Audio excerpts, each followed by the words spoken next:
You know, niggas gotta get their priorities together. Got their mind on the wrong things, spending their money in the wrong way. Trapaholic, real trap shit. Say you need that car with the rims and a trunk, just like Jim. It's more than life. Yeah. Talk to him. Say you need that LV bag with the belt and the hat. That's all you got though. It's more than life. Yeah. Talk to him. Real. Say you wanna turn up at the club, like some bottles, and press them guns. It's more than life. Fucking everybody. Yeah. Good evening, everyone, and welcome to Saints and Appetizers podcast. And who dat? And this evening we have a lot of main course now. A lot happens in that last 48 hours after the final preseason game.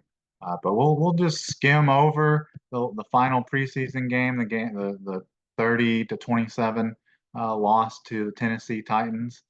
We'll skim over that, a few key moments and highlights of that, and then we're gonna break down all the roster cuts and practice squad additions and a little tinkering here and there that the Saints have already started to do with their rosters, bringing in a couple players from different teams. But let's get into this this 27 30-27 loss to the Tennessee Titans. So anyways, can I get a menu? And so first thing is, just going through the depth chart here, not the depth chart, but the statistics here. So you got just the two quarterbacks, Spencer Rattler and Jake Haener. And I thought they both played really well. You got a lot more of those like throws out of Spencer Rattler. Of course, he had that great throw to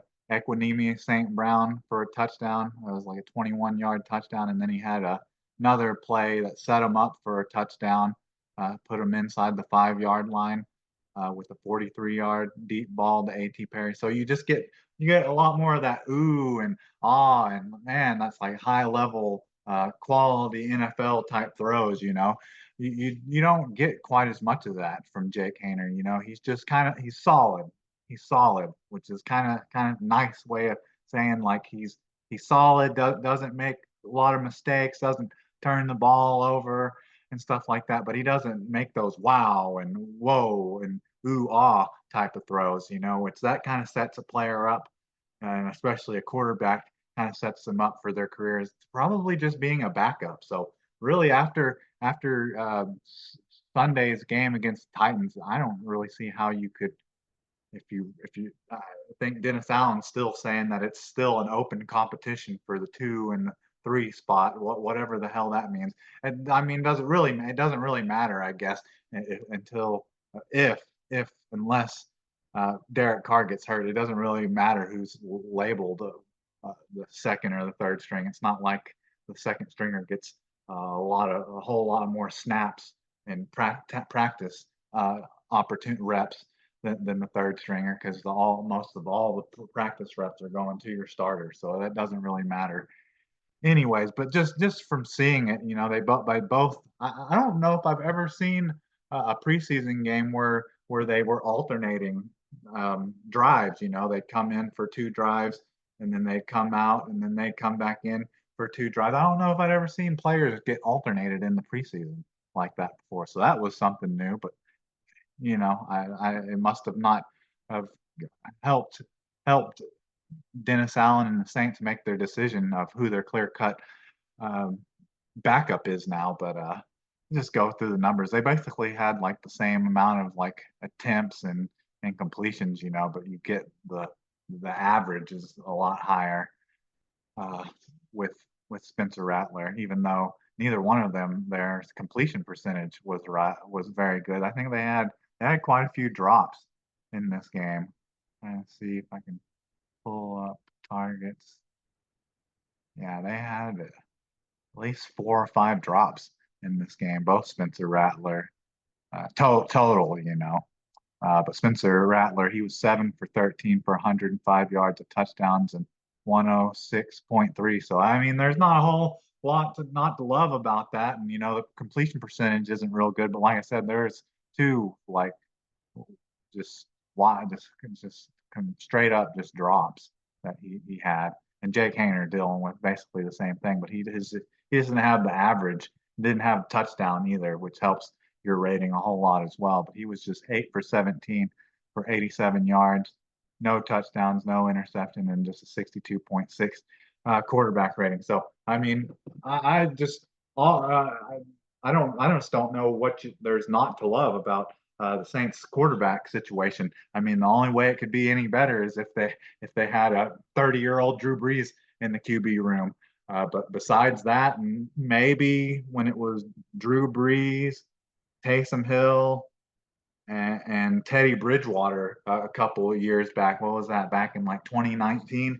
Maybe that was like one of the few and only times the Saints have had this talented of a quarterback room. But hey, it doesn't get much better than this. And just with the young talent, the Saints have never really had any young talented quarterbacks on their team. I know a lot of people want to talk about Buddy and want to talk about Archie Manning and stuff, but they really weren't that good. You go look at their numbers and stuff, and I understand and I have to agree they weren't on good teams either.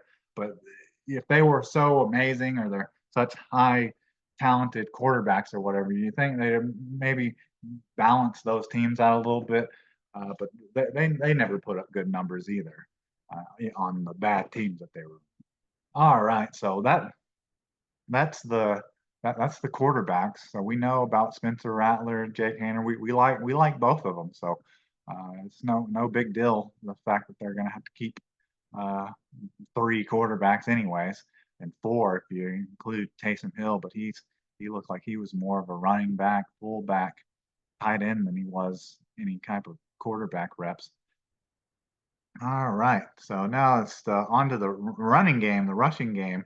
It looked better in this game, kind of like in the game against the 49ers. The run game was like almost non-existent against the Arizona Cardinals, but then it broke out a little bit against the 49ers. Well, it kind of continued that trend in this game. With the early snaps early on, you had Jordan Mims picking up some pretty nice runs and having a pretty nice average at the end of the day. He had 5 carries for 33 yards with a 6.6 average with the long of 11. And then this is the one. We'll just talk about some cuts here. Just drop this in here. While there were a lot of people really upset about Jacob Cabody getting cut after his just one good game against third and fourth stringers. I don't know why people take way too much stock into what a player does in like the third or used to be the fourth preseason game. It must be just because he's from Lafayette, Louisiana, LLU, Lafayette, Louisiana University. I think that's probably the main reason. But he put up good numbers. He was had the Saints on track to possibly win this game against the Titans if it wasn't for some special teams follies. But yeah, he had 12 carries for 59 yards with a 4.9 average, 11 long and 2 touchdowns. I mean, if he could do that if we could find a running back to do that stuff other than Alvin Kamara in the regular season, I'm all for it. But nothing, no need to really fret from anybody out there.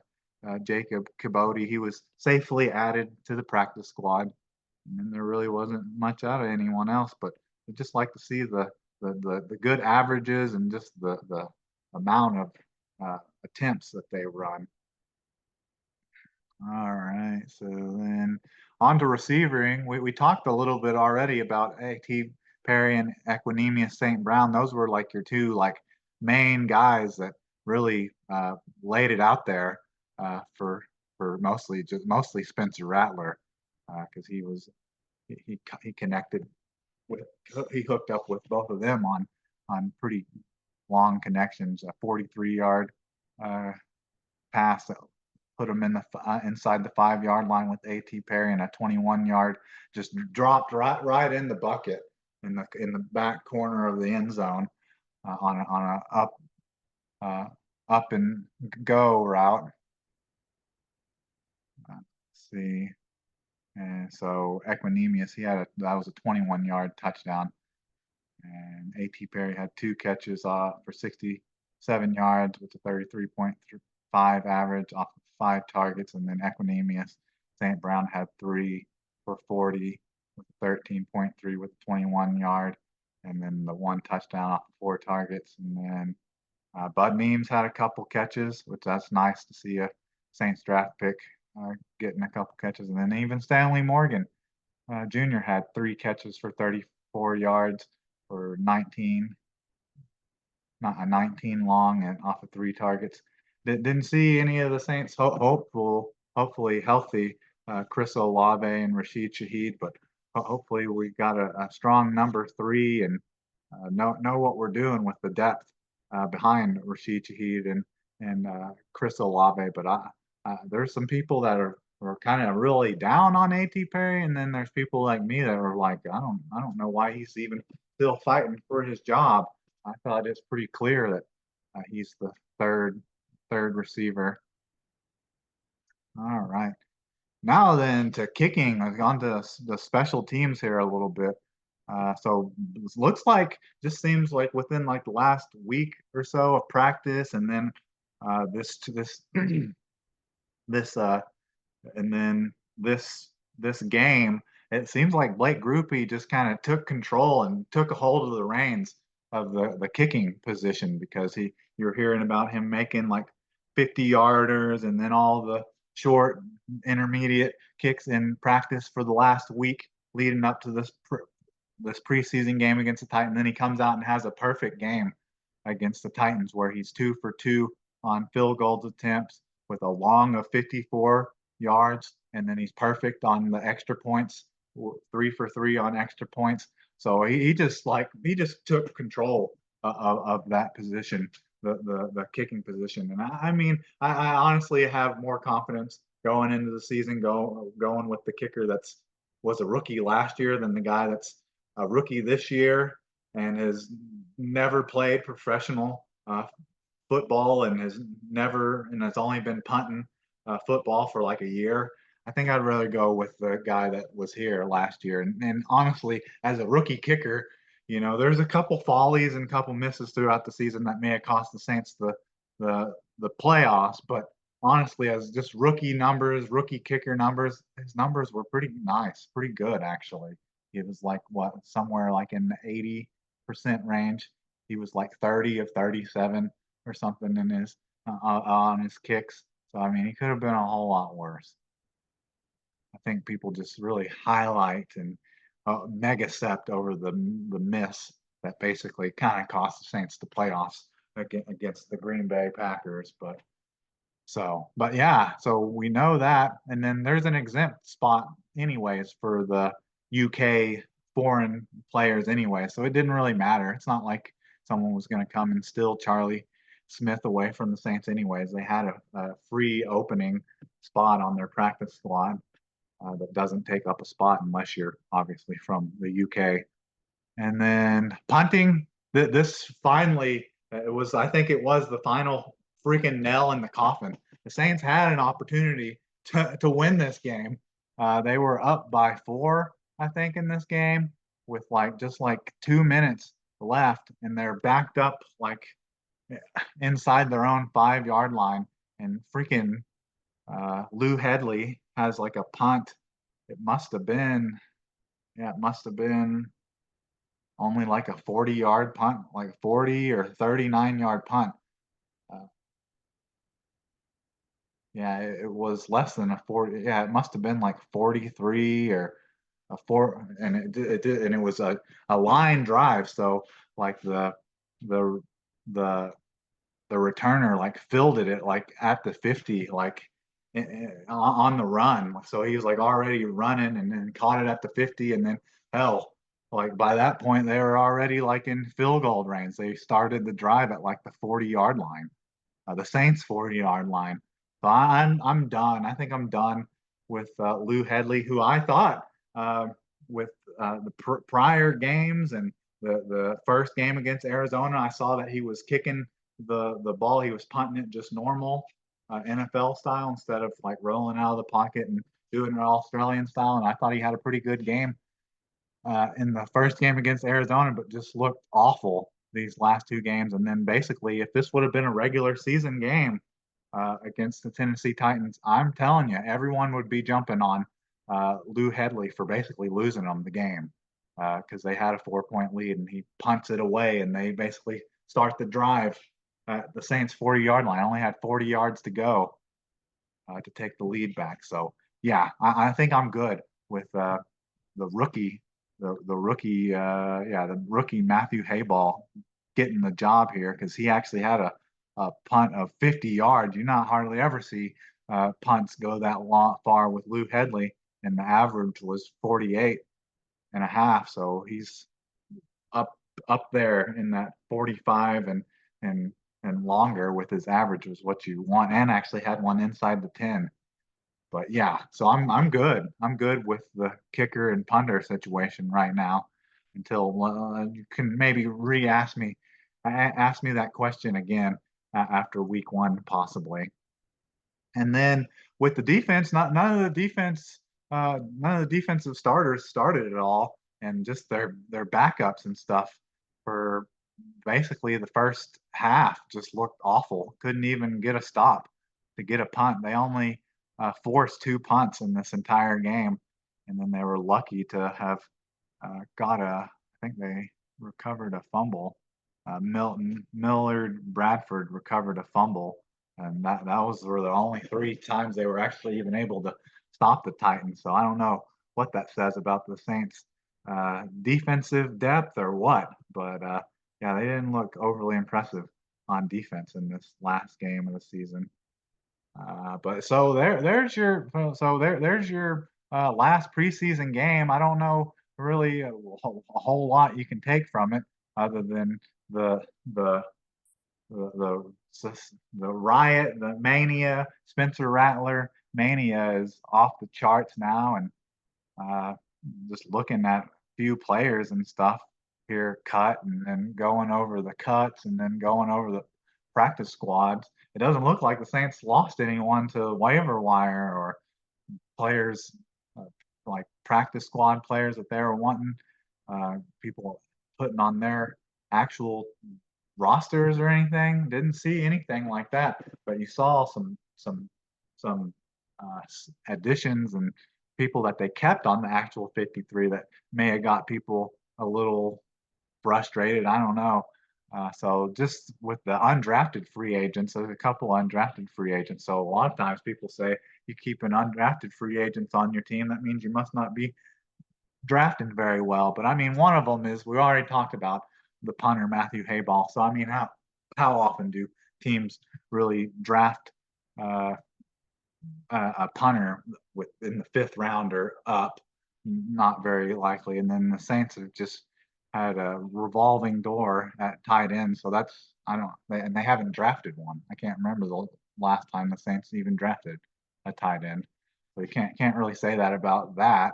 And then the Saints don't have problem drafting cornerbacks and Rico Payton.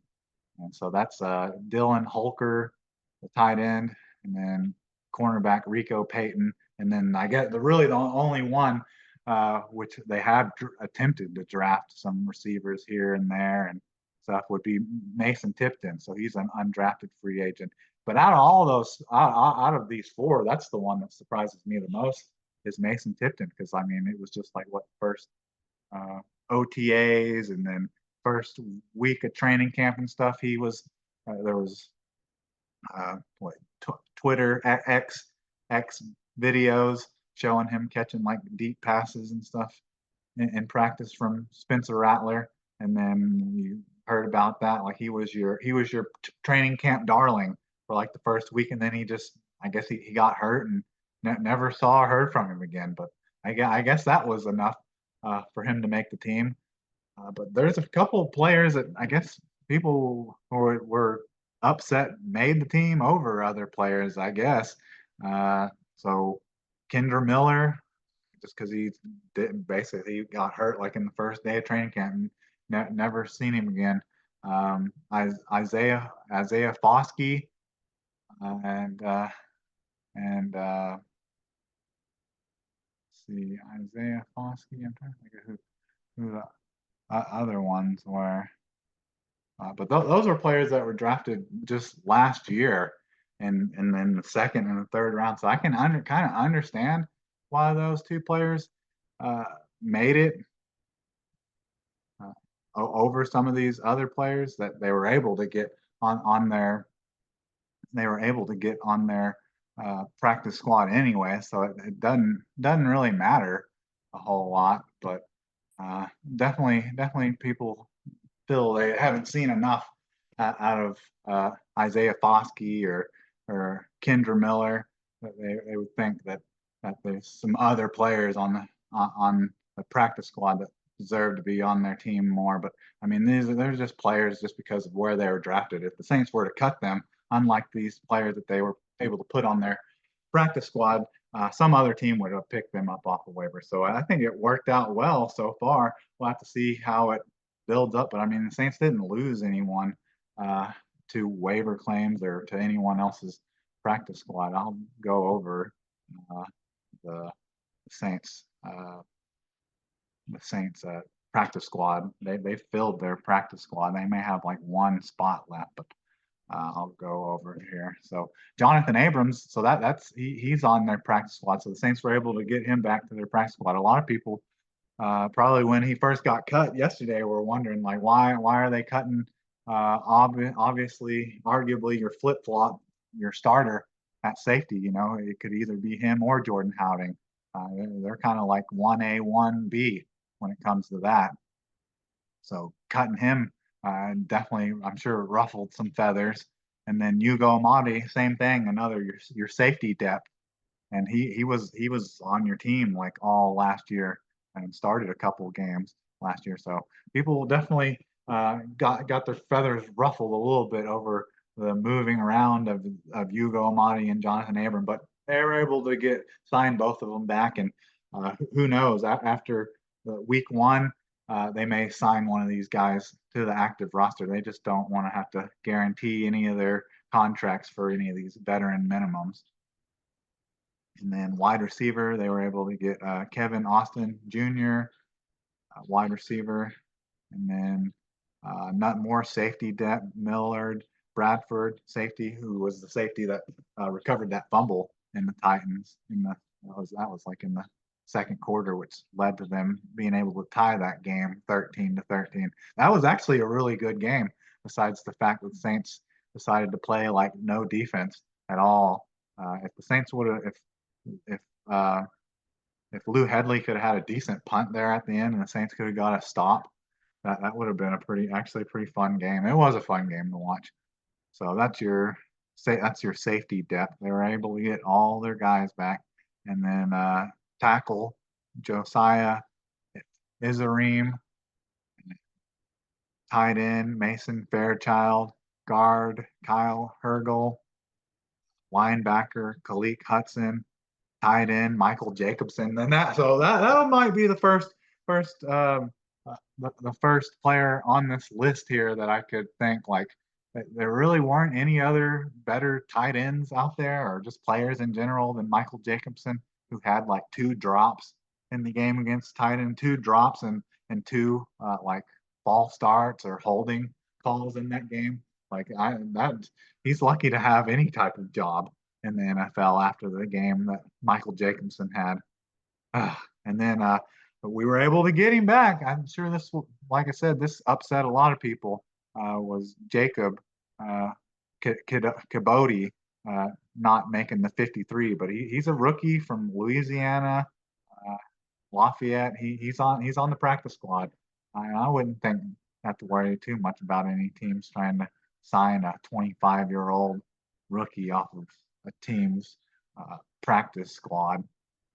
And then defensive end, Nico Lalos, Shane Lemonor, guard center, Charlie Smith, who we were talking about, who's international pathway program, so he's exempt from your list of practice squad. And then Isaiah Stylebird, linebacker, Equinemia St. Brown, wide receiver, and Kendall Vickers. And I think I had one of these. That one's, huh.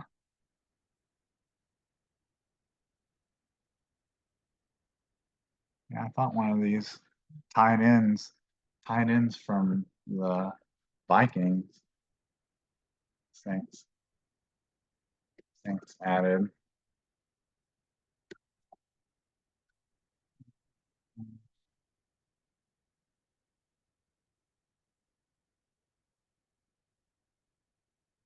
Man, I thought they had added a tight end here somewhere. I saw this list somewhere. Let's see here. His name was like Waterford or something.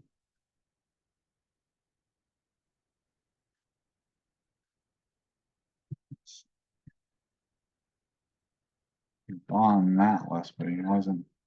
Yeah. So Trenton Welch is a player that is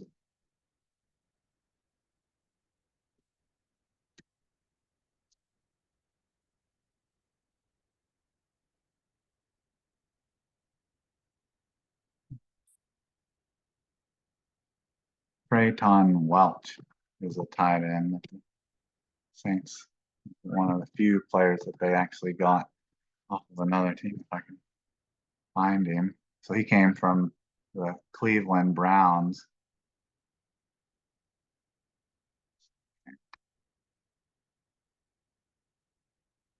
And he must be a rookie, I think. Yeah, so he's a rookie as well. So that's about the only player added to their practice squad that wasn't already on their team on the 90-man roster. So we got Trenton Welch coming over from the Cleveland Browns, and so that's your practice squad. I think that's 16, 16.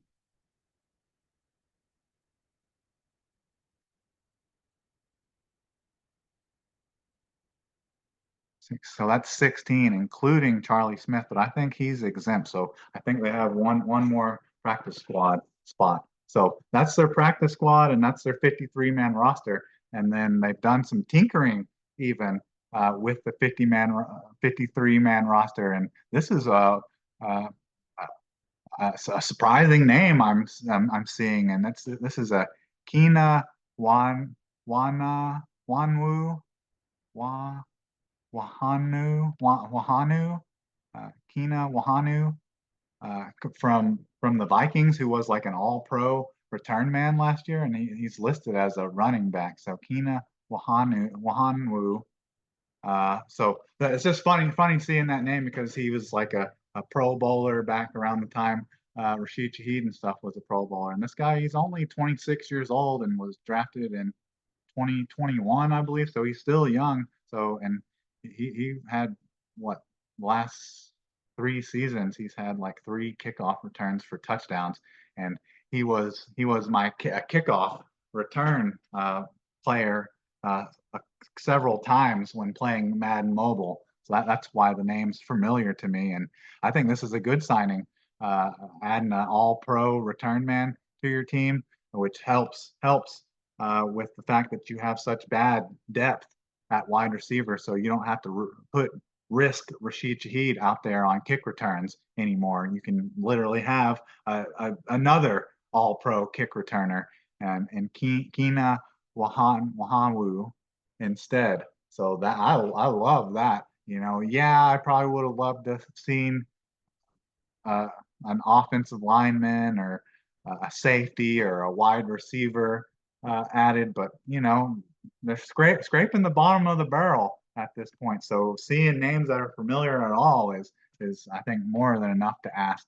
So they did that, And then they also have traded for a player. So the Saints moving compensation around, and this is a great signing here. This is I think this is underrated, just the player himself, and that's John Ridgway from Arkansas, who's played uh, 32 games last year, started 6 for the Washington Commanders, and this is a perfect stand-in or replacement, whatever you want to call it, for Colin Sanders. Because John Ridgway is a nose tackle, just like Colin Sanders, who, if you didn't know yet, is out, is hurt and gonna miss what, maybe the first 4 games with a calf injury. I can't remember if they put him on PUP or IR or not, but he's gonna miss at least the first couple games with a calf injury. So adding a 6'5", 321-pound nose tackle to take his spot moment for now,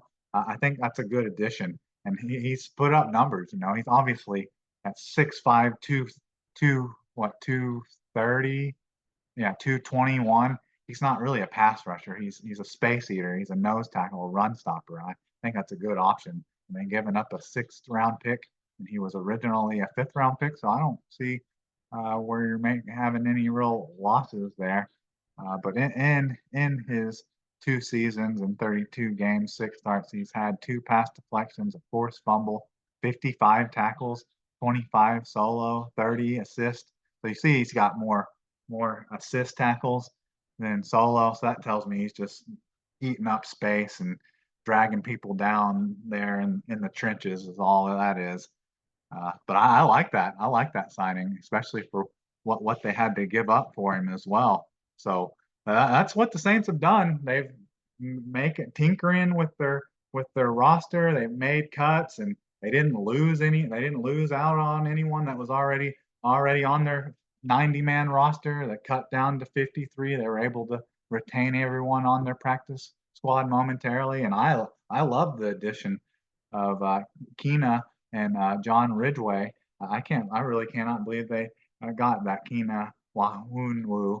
Or I need to learn how to say his name. I've seen the name 100 times from having him on Madden Mobile. I just never learned how to say it. But yeah, seeing that name was super surprising, and hopefully he can fill the void off on kickoffs and punts that we might be left if we decide not to have Rashid Shaheed back there anymore. But anyways, that's a lot. I mean, that's might be all I have for you now, but I'm sure within just the coming hours, coming days, there'll be some more tinkering and more changes to the roster. It's not done yet, and they're gonna be a little bit of tomfoolery between like week 1 and week 2 after the contracts aren't guaranteed anymore. So this roster it looks nice, I guess, for what it is, and the fact that they didn't lose out on any players. But I think they're going to change it a little bit more, and who knows, they may throw around some more draft capital to get some players. But I think that's about all. But anyways, I think that's about all I have for you. So can I get a check, please?